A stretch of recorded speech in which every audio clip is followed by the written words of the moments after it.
Oke, assalamualaikum warahmatullahi wabarakatuh. Selamat pagi anak-anak. Hari ini kita akan belajar tentang gaya dan pengaruhnya ya. Gaya, apa sih gaya? Gaya adalah tarikan dan dorongan. Nah, alat ukurnya itu bisa digunakan dinamometer atau neraca pegas. Satuan gaya itu Newton. Pengaruh gaya itu dapat mengubah bentuk benda. Misalkan kita melakukan gerakan-gerakan untuk membuat plastisin atau gerabah.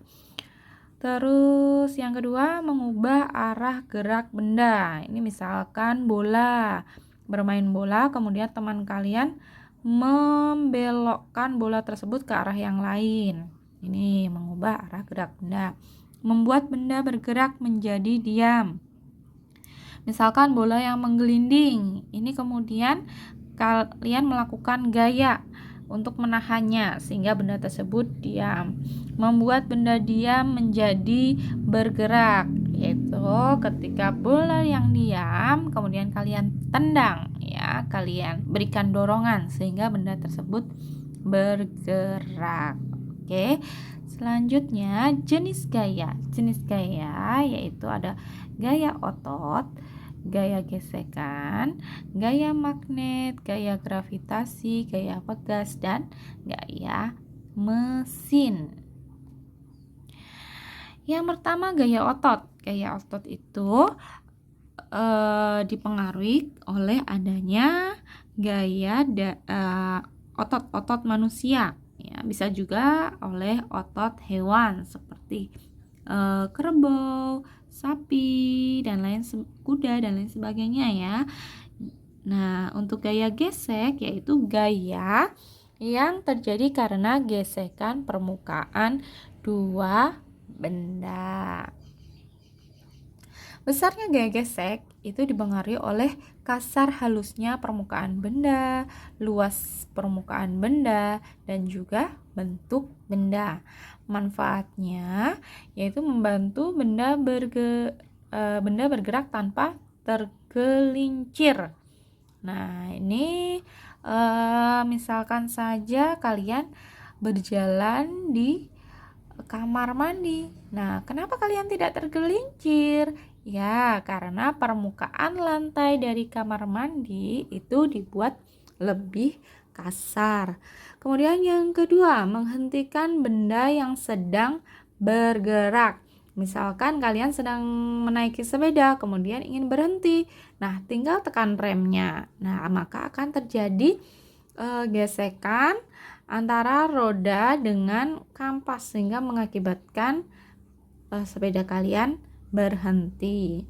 Kerugian gaya gesek. Apa sih kerugiannya? Yang pertama, menghambat gerakan ya. Jadi gerakan misalkan gerakan bola nih ya. Kalau di lantai sama di rumput pasti lebih mudah di lantai karena di rumput gaya geseknya terlalu besar sehingga terhambat. Yang kedua, mengikis permukaan yang bergesekan. Nah, misalkan kalian memakai sepatu. Nah, apalagi memakai sepatunya suka di tekan-tekan itu. Nah, itu akan membuat sepatu kalian yang bagian bawah itu akan semakin lama terkikis.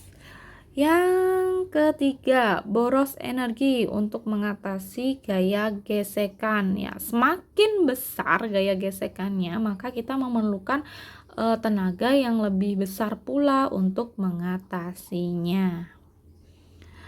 Cara memperbesar gaya gesek yaitu yang pertama, permukaan diperkasar, memberi alur ya.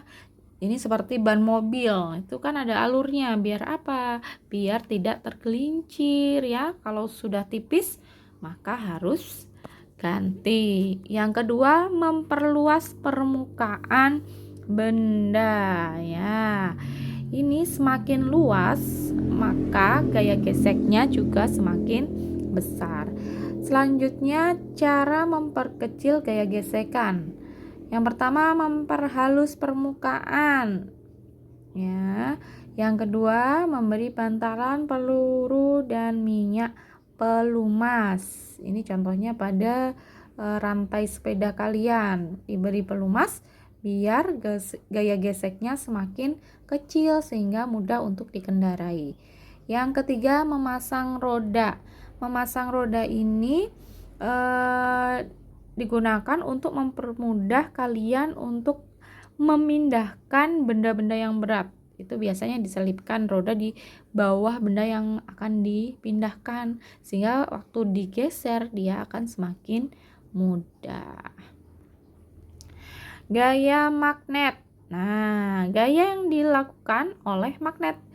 Magnet dibedakan menjadi magnet alam dan magnet buatan. Nah, ini yang sering keluar ya tentang cara membuat magnet, yaitu secara induksi, gosokan, dan elektromagnet.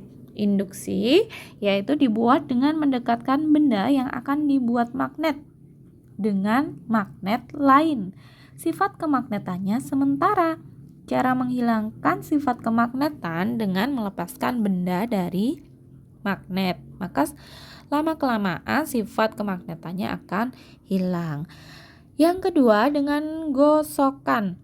Dibuat dengan menggosokkan benda yang akan dibuat magnet dengan magnet dengan cara digosokkan searah ya, berulang kali.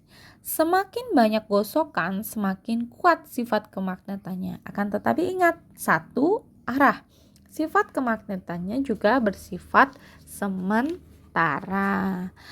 Yang selanjutnya, elektromagnet. Ini sudah pernah praktek ya dengan Bu Gita, yaitu dibuat dengan cara mengalirkan arus listrik pada benda yang akan dibuat magnet. Magnet yang terjadi disebut tadi elektromagnet atau aliran listrik. Sifat kemagnetan juga bersifat sementara.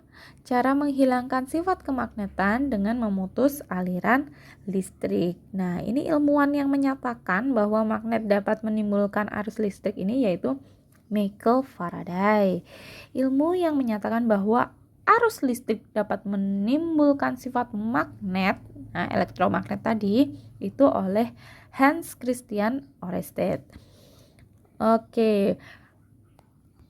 Selanjutnya, benda itu digolongkan menjadi dua, benda magnetis dan benda non-magnetis.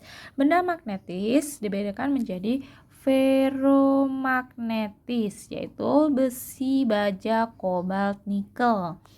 Sedangkan paramagnetis itu aluminium, platina, dan mangan. Benda non-magnetis atau diamagnetis, tembaga, dan perak. Sifat magnet memiliki dua kutub. Kekuatan gaya tarik-menarik terbesar di kutubnya, pinggirannya ya. Kekuatan magnet dapat menembus penghalang. Misalkan kita menggerakkan pasir besi ya.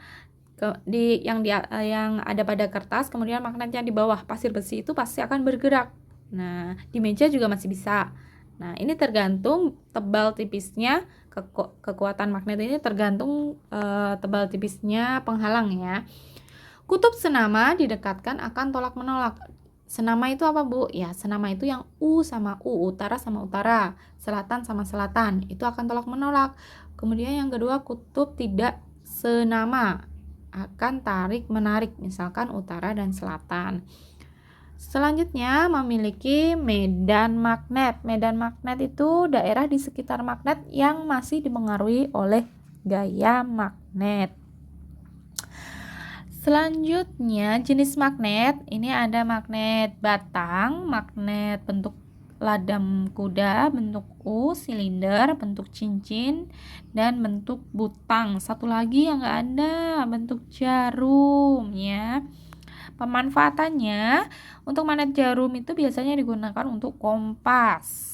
Nah, dan yang lainnya disesuaikan dengan kebutuhan ya. Lanjut, gravitasi bumi ya.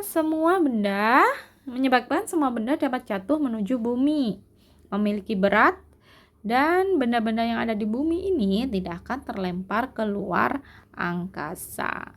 Gaya pegas dihasilkan oleh sebuah benda elastis ya, bersifat elastis dan lentur sehingga memungkinkan kembali ke bentuknya semula.